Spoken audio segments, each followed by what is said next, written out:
Here's a question that's going to bother you more than you expect. Of everything you've learned in the last 5 years, every book, every podcast, every framework, every life philosophy you've picked up, how much of it do you think will still be considered true in 50 years? Take a second. Really think about it. Because here's what the data actually suggests. Most of it won't be. Not because you made bad choices, but because of something almost nobody talks about, a mathematical principle that says the age of an idea is one of the strongest signals of its truth. The older something is, and the fact that it's still here, the more likely it is to outlast everything you learned last year. And once you understand why, you will never consume information the same way again. My name is Nick, and I spend way too much time thinking about human behavior, history, technology, and strange ideas. If you're someone who's curious about how the world works, what shaped humanity, or what could happen in the future, make sure to hit that subscribe button and give this video a thumbs up if it helps you out. Today we're talking about something called the Lindy effect. It sounds academic. It sounds like the kind of thing you'd find buried in a philosophy textbook that nobody reads. But I want to make the case that it's one of the most practically useful ideas you've probably never been taught. And once you understand it, you'll start seeing it everywhere. In the books you read, the technology you use, the decisions you make, and the civilizations that rise and collapse around us. Let's start at the beginning. The Lindy effect gets its name from a deli, specifically Lindy's Deli on Broadway in New York City. In the 1960s, a group of comedians and entertainers used to hang around there, and they noticed something strange about their industry. A comedian who had been performing for 20 years didn't seem to be getting closer to the end of their career. If anything, they seemed more durable, more likely to still be around in another 10 years than a brand new act who'd just broken through last season. The observation was informal, almost a joke. But a mathematician named Benoit Mandelbrot, the same man who gave us fractal geometry, formalized it.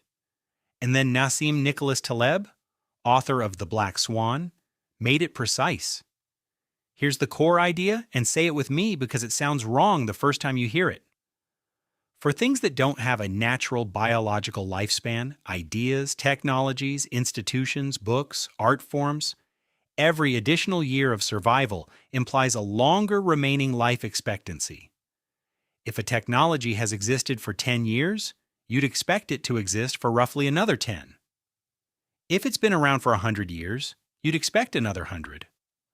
The longer something non-perishable has already survived, the longer it is likely to continue surviving. Now you might be thinking, that can't be right. Surely everything eventually dies. And yes, things do die. But here's the distinction that changes everything. The Lindy effect doesn't apply to people or animals or anything with a biological clock. It applies specifically to ideas, to technologies, to institutions, things that don't age the way we do. Consider this. Of the roughly 130 million books ever written, fewer than 1 million are still in print today. That's less than 1%. Every one of those surviving books has already beaten odds that most new releases won't come close to. And the longer they've survived, the more that survival compounds into future survival. Which raises an uncomfortable question. What does that say about the book you bought last month? Here's the thing. We are wired to believe in progress in one specific direction. New is better. New is more evolved. New has learned from what came before, and in many domains that's true. New medical treatments are generally more effective than old ones. New aircraft are safer. New smartphones are more capable, but look, this is where it gets really interesting. Those are all examples of what you might call perishable knowledge. Knowledge that gets replaced when better evidence arrives. Technology that gets superseded when engineering improves. The Lindy effect applies to something different. It applies to ideas, stories, principles, and ways of understanding the world. Things that don't become obsolete because a newer version got manufactured in a factory. Think about the stories humans tell. The Iliad and the Odyssey are roughly 2,800 years old. The Epic of Gilgamesh is over 4,000 years old. These weren't preserved in museums as historical curiosities. People still read them, still find meaning in them, still teach them in schools. Why? Because they're about something that hasn't changed. The rage of Achilles, the longing to go home, the fear of death, the love between companions. These are not ancient problems, they are permanent problems. And here's the implication. The fact that these stories have already survived 3,000 years is evidence, not proof, but strong evidence that they contain something real, something that maps onto human experience in a way that a book written last year simply has not yet demonstrated. The new book might be brilliant, but it hasn't proved itself yet. It's still a hypothesis. Ask yourself this right now. What's the oldest idea you actively use in your daily life? Not something you know about, something you actually use. Because I'd bet it's older than you think. And that's not a coincidence. Let me bring this closer to home. We are living through the fastest period of technological change in human history. New tools appear every month. And the pressure to adopt them, to stay current, to not be left behind is enormous. But here's what most people don't realize. The technologies that actually define how we live are almost never the newest ones. The wheel is roughly 5,500 years old. It is still the dominant technology for moving things across the surface of the earth. Writing, the act of encoding language into marks on a surface, is about 5,000 years old. Every email you send, every text message, every line of code is a direct descendant of Sumerian clay tablets. The printing press is 570 years old, and it fundamentally restructured human civilization twice. Once when Gutenberg invented it, and again when its logic was replicated in the internet. These technologies are not old in the pejorative sense. They are old in the Lindy sense. They have demonstrated across millennia that they solve real, permanent problems. The smartphone, by contrast, is about 15 years old as a mass technology. And here's the uncomfortable thought. We have almost no idea whether it's solving a permanent human problem or a temporary one. The same was true of the telegraph in 1850, the fax machine in 1980, MySpace in 2006. Every generation had a technology they were certain would last forever, and most of them didn't. The Lindy effect doesn't say the smartphone will fail. It says we don't know yet, and our certainty that we do know is itself a cognitive error with a name. So if the Lindy effect is real, if history demonstrates it over and over, why do we consistently bet on the new? Here's an experiment.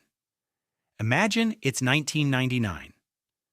You are the smartest person in your social circle. You read widely. You think carefully. You are not susceptible to hype. And you are absolutely certain the internet is going to change everything. But you're also absolutely certain that Amazon is just a bookshop, that Google is a fad, that this thing called blogging is a phase, and that the most important media company of the next decade is AOL. You were not wrong because you were stupid. You were wrong because of something called recency bias, the brain's tendency to assign disproportionate weight to recent events. What's happening right now feels more real, more important, more representative of the future than anything that happened before it. This was useful on the savannah. The lion that attacked yesterday is a more relevant threat than the one from 10 years ago. But it makes us systematically blind to the slow, deep currents of history. The second trap is what you might call the progress narrative. We have been told in schools, in media, in the general cultural atmosphere that history is a story of improvement, that we are smarter, more enlightened than the people who came before us. And here's the thing. Marcus Aurelius, writing 2,000 years ago, described the anxiety of caring too much about what other people think with more precision and nuance than most modern self-help books manage. The problems haven't changed. Only the font has. Here's what that means for you specifically. Every time you skip a classic because it feels dated and pick up something published in the last 2 years instead, you're making a statistically worse bet. Not always, but on average, reliably, demonstrably, worse. The publishing industry produces roughly 4 million new books per year. The number that will be read in 50 years is probably in the hundreds. You are almost certainly not reading those ones. Neither am I. The filter hasn't run yet. The third trap is novelty status. In the modern attention economy, being early to something carries enormous social reward. Recommending a brand new book signals that you're plugged in, curious, ahead of the curve. Recommending something that's been in print since 1859 signals, to some people, that you haven't kept up. But the Lindy effect quietly inverts this. The 1859 book is verified signal. The new release is noise until proven otherwise. The question is whether you can tolerate looking less current in order to think more clearly. Now here's where I want to push this further because I think the Lindy effect has implications most people aren't ready for.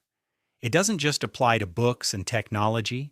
It applies to institutions, to social structures, to ways of organizing human life that have persisted across cultures and centuries. Consider markets. The idea that humans exchange goods and services through voluntary transactions has existed in every human civilization without exception, including ones that officially tried to abolish it. Soviet black markets, prison economies, medieval barter systems. Every attempt to remove it has failed. The specific form changes, the underlying behavior doesn't. The Lindy effect isn't saying markets are perfect. It's saying whatever problem markets solve, it's a deep one. Because nothing that old, that universal, and that resilient survives by accident. Or consider something more personal, the advice your grandparents gave you that you rolled your eyes at. In 2009, researchers at the Santa Fe Institute ran a study on traditional ecological knowledge, the accumulated wisdom that indigenous communities pass down orally across generations.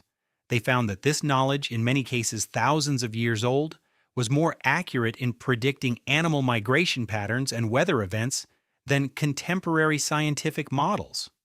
Not sometimes, consistently. The information had survived because it was true, and we had been dismissing it as folklore.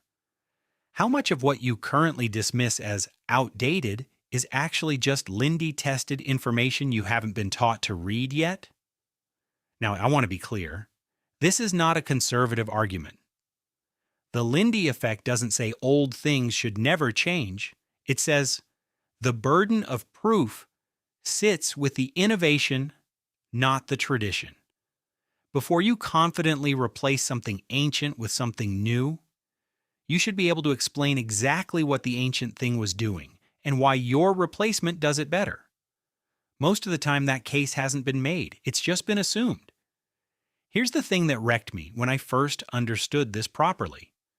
The self-help industry is worth $40 billion a year. $40 billion! Spent annually on books, courses, coaches, and frameworks, the overwhelming majority of which did not exist 10 years ago and will not exist 10 years from now. We are paying enormous sums of money at an industrial scale for ideas that have not yet proved they solve permanent problems. And we do this while the permanent solutions, the ones that have been tested across centuries and civilizations and radically different human contexts, sit in libraries often free, often ignored, often considered old-fashioned. So here's the question I want you to sit with. When was the last time you spent 40 hours on Seneca or Epictetus or Montaigne, the writers who have survived 400, 1,000, 2,000 years, versus 40 hours on the latest bestseller or productivity podcast? I'm not asking this to make you feel bad. I'm asking because the gap between those two numbers is the Lindy effect playing out in your own life in real time right now. So what do you actually do with this? 3 concrete things. The first is what you read. Before you pick up a new book on psychology or human behavior, ask, is there a 200-year-old book covering the same territory? If yes, read that first. If it's still resonating after 2 centuries, it's probably closer to permanent truth than to fashionable opinion. The new book will still be there. If it's any good, it'll be there in 20 years too.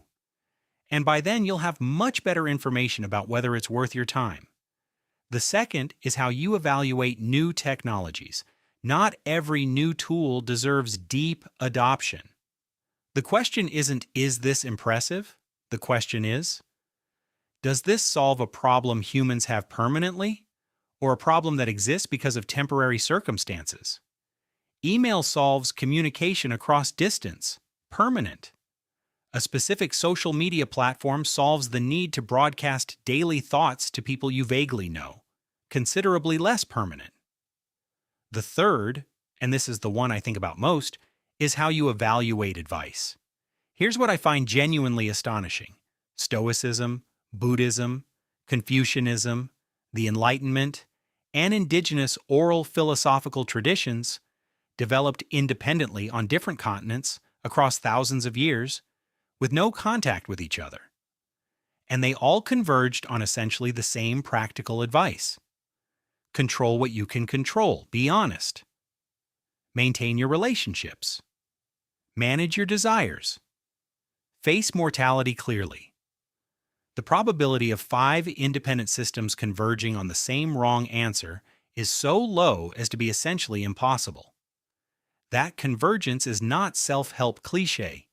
It's the strongest empirical signal we have about what actually constitutes a good human life. Work hard, be honest, delay gratification, maintain your relationships, control your emotions, exercise, sleep. None of that will go viral. None of it will sell a $200 course. But it's been Lindy tested across the entire span of recorded human civilization, and that's worth more than anything published this year. Here's what I keep coming back to, and this is the part that I find genuinely moving rather than just intellectually interesting.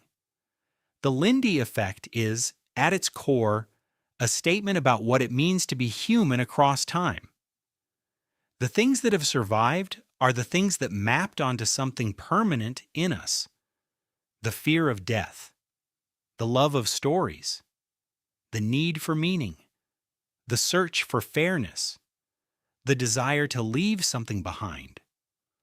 When you read a Stoic philosopher writing 2,000 years ago about the anxiety of caring too much about what other people think, and you feel it land in your chest because it's exactly what you experienced this morning, that's not nostalgia.